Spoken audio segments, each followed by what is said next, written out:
ইমাম আবু হানিফা রাহমাতুল্লাহর যুগে নাস্তিকদের সাথে এক বাহাস। এরা বলে আল্লাহ নাই, উনি বলেন আছে। কুরআনের আয়াত দিয়ে বললে হবে না, যেখানে আল্লাহই মানে না কুরআনের আয়াত দিলে কি হবে? হাদিস দিলে তো হবেই না, প্রমাণ করতে হবে। আপনি আল্লাহ আছে প্রমাণ করেন। ইমাম আবু হানিফা রাহমাতুল্লাহ সময় দিলেন আগামীকাল সকাল 10টায় বাহাস হবে, প্রমাণ করব আল্লাহ আছে, আর ওরা প্রমাণ করবে আল্লাহ নাই।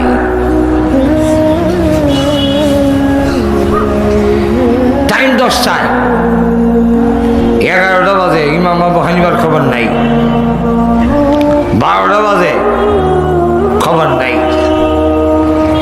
1টা হয়ে গেছে, মিছিল বের হয়ে যাবে, আস্তিকদের পরাজয় নাস্তিকদের বিজয়।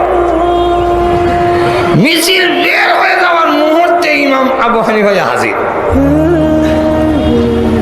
সকলে বলেন আপনার সাথে তো কোনো বহসই চলে না, কারণ টাইম দিয়েছেন 10টায়, এখন বলে বিকালে 1টা, 3 ঘন্টা লেট। আপনার সাথে কি কোন বহস চলে? উনি বলেন আমার দেরিটা কেন হইল সেটা যদি গ্রহণযোগ্য হয় তাহলে মানবেন না। আমরা কি কম আচ্ছা ধরে কম তাহলে বলেন কেন দেরি করলেন? কারণ এই যে সুরমা নদী মাঝখানে একটা নদী, এটা কোনো নৌকা নাই, আমি পার হতে পারতেছি না, সেখানে আসছি আমি 9টার সময়, 1 ঘন্টা আগে আসছি, কিন্তু নৌকা নাই, আমি আসবো কিভাবে? হঠাৎ করে দেখলাম নদীর পাড়ে একটা গাছ ছিল, অটোমেটিক পড়ে গেছে। এরপরে দেখলাম এই গাছটা অটোমেটিক সাইজ হইয়া তক্তা হয়ে গেল, তক্তার সাইজের তক্তা হইল। একটা নৌকার বাতা, একটা নৌকার মাথা, একটা হাসা অটোমেটিক সাইজ হইল। ঘুমাই গেছেন বলে মনে হয়।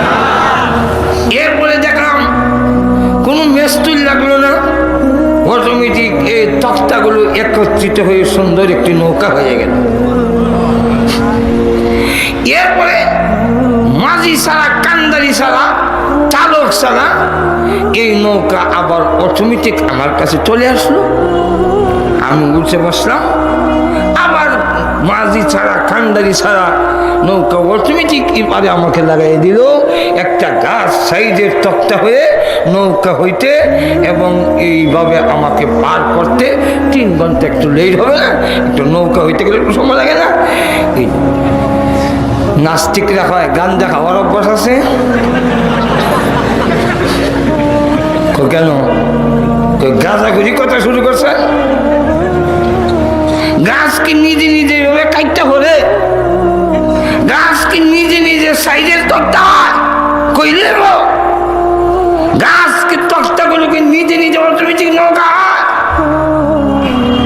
নৌকা কি নির্দিষ্ট গতিতে মাঝি ছাড়া, কান্দারি ছাড়া, চালক ছাড়া চলতে পারে?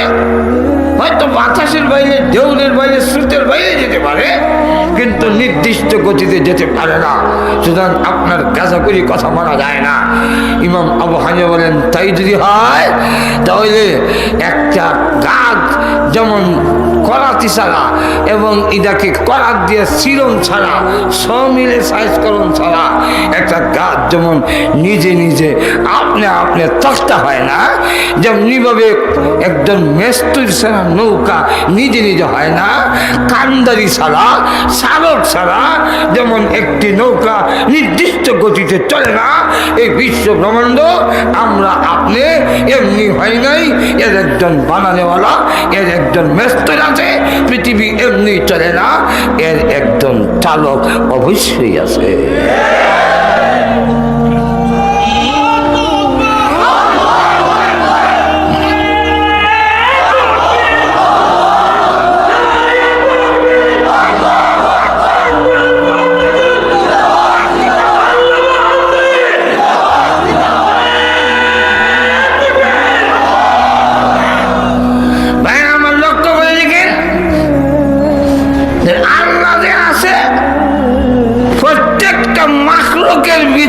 চিন্তা করলে আল্লাহ হওয়া যায়। আর সুযোগে এক শ্রেণীর লোকেরা কয় যা দেখা যায় না তা মানি না, আল্লাহ নাই তো তুমি কেমনে হইছ?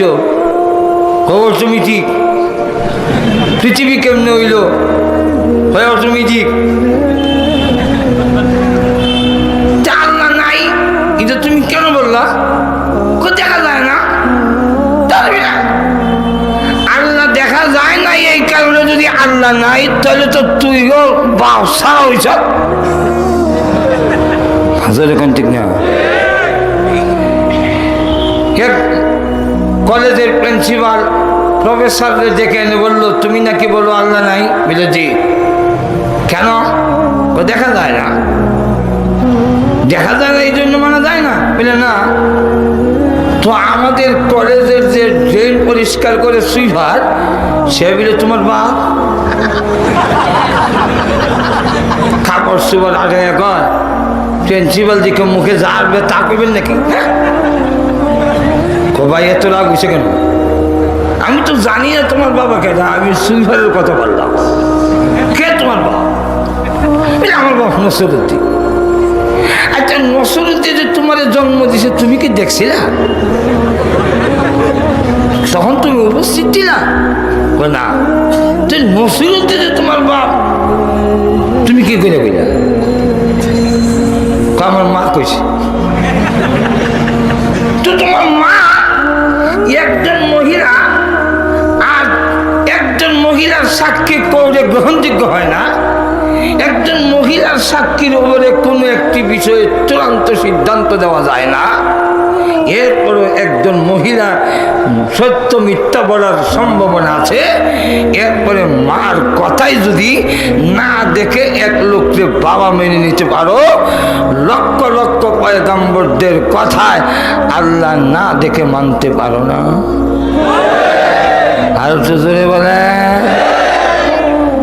এই পৃথিবী কি এমনি হয়ে যায়? বাবা এমনি হয়েছে। এরার নাম বুদ্ধিজীবী, এর নাম বুদ্ধিজীবী না পাগল? মাথার তার ছিঁড়া। আর সুযোগে বলেন আজকের এই তাফসীর মাহফিলে কোনো বক্তা যদি বলে ভাই আমার এখানে একটা লোহার টুকরা ছিল হঠাৎ করে পুড়ে গেছে, হঠাৎ করে পুড়ে গেছে, এক টুকরা মাইক মেশিন হয়েছে, এক টুকরা ব্যাটারি, এক টুকরা ইউনিট, এক টুকরা অলন, এক টুকরা স্ট্যান্ড, হঠাৎ করে ভাইরারি মাইক হয়ে গেছে। সব শ্রোতারা করবো আর কোরআন ফাউন্ডেশন এই বক্তা করতে আনলো, এটা যে মাথার তার ছিঁড়া মাঝের এখন থেকে না। আপনারা বলতে পারেন এরা বড় বড় শিক্ষিত, এদেরকে আপনি বলেন মাথার তার ছিঁড়া। হ্যাঁ, লেখাপড়া করার পরেও মাথার তার ছিঁড়ে মাঝের এখন থেকে না। আরো ধরে বলেন কিভাবে? আমি মাঝে মাঝে একটা উদাহরণ দিই, বলবো? আচ্ছা ধরে বলেন এক ইন্সপেক্টর গেছে এক স্কুলে, গিয়া জিজ্ঞাসা করে এটা কোন ক্লাস? কয়টা অঙ্কের ক্লাস? ঠিক মতো এসে একটা অঙ্ক করতো। কি অঙ্ক স্যার? আমি গাড়ির থেকে নেমে তোমাদের স্কুলে আসতে আমার 15 মিনিট সময় লাগছে, বড় দিকে আমার বয়স কত?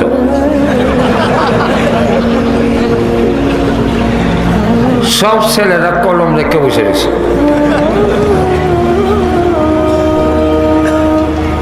কলম রেখে বসা কি করবে? যোগ বিয়োগ পূরণ ভাগ এলজাবরা বেলজাবরা লসাগু মশাগু কোনো সাগু মাগু কাজে লাগে না। ক্লাসের মধ্যে কিছু ছেলে তাকে ফোন দিই, এক ছেলে কলম দিয়ে আঁকাইতেছে। এই তুই কি করিস?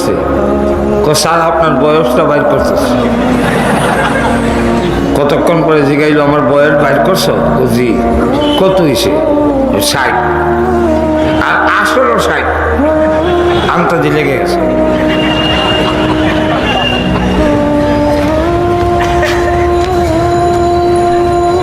তখন বলে কি আমার বয়স যে 60, এটা তুই কিভাবে বের কর? সূত্রে? একটা সূত্র লাগবে তো। তখন কষা সূত্র সারা হয়নি, একটা সূত্র আছে। কি সূত্র? আমার বাড়িতে আমার এক বড় ভাই আছে, সে হইল আধা ভাগো, তার বয়স 30। আমি এটা চিন্তা করে বের করছি যে আধা পাগলের বয়স যদি 30 হয়, আপনি পুরা পাগল, আপনার বয়স 60। এখন ঠিক না? আধা পাগলের বয়স 30 হলে পুরা পাগলের বয়স কত হইব?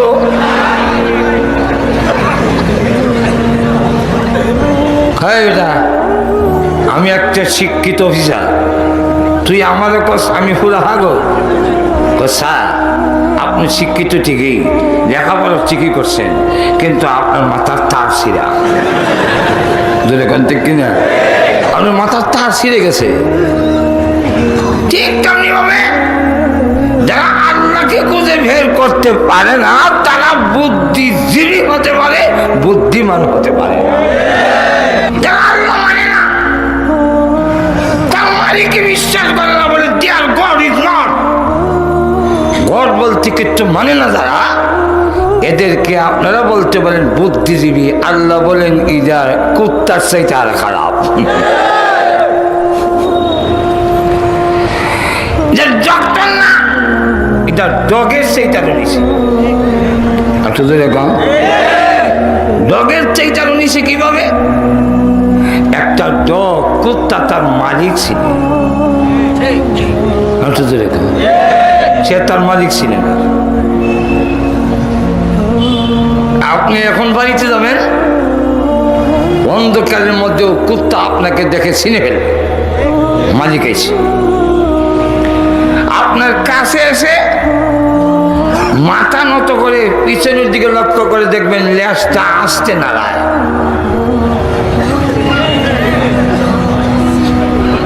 এটা যে কি বুঝেছে?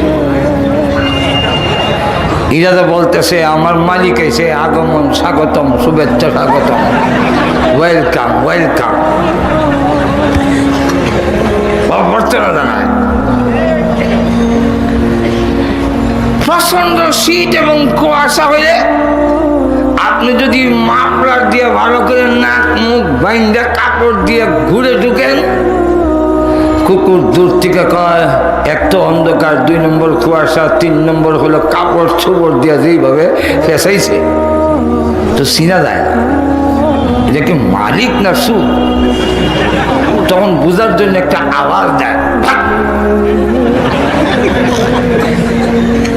এর অর্থ হলো তুমি কারা। আপনি তার জবাবে তখন বললেন এইকের অর্থ কি? এইকের অর্থ হলো তুই আমার বাড়ির ভাতের মার খাস, আমার বাড়ির তাকাস, তুই আমারে কস, আমি কারা। তখন কুত্তা কয় ইন্না লিল্লাহ, যদি মালিক।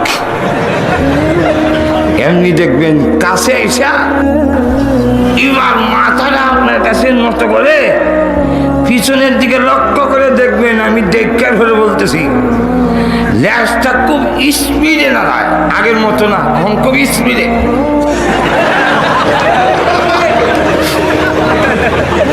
কি বোঝাচ্ছে?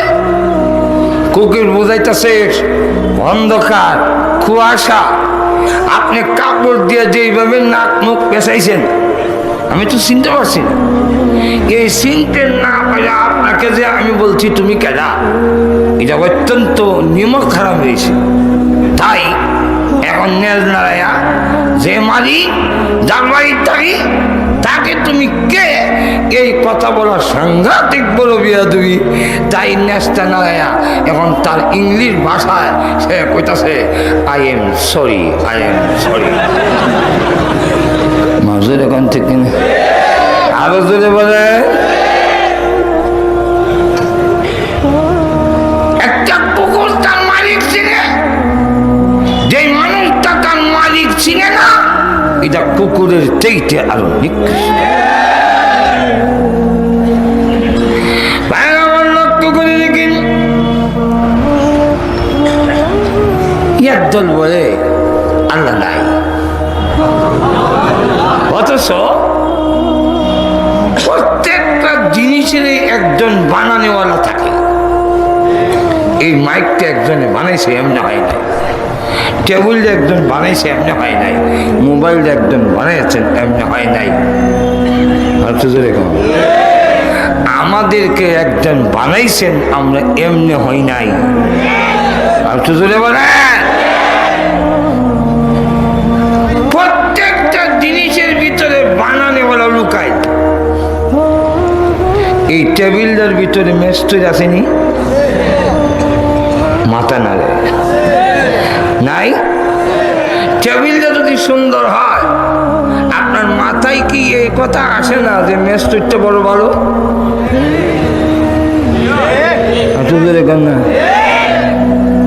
টেবিলের দিকে তাকাইনি, টেবিল যে বানাইছে বানানেওয়ালার কথা মাথার মধ্যে বাড়িতে থাকে।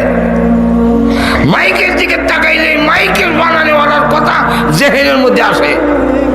আসলে এই বিশ্ব ব্রহ্মাণ্ড যা কিছু আছে সবগুলোর দিকে তাকাইলে এর যে বানানেওয়ালা আছে একটু গভীর চিন্তা করলে বের হয়ে আসে।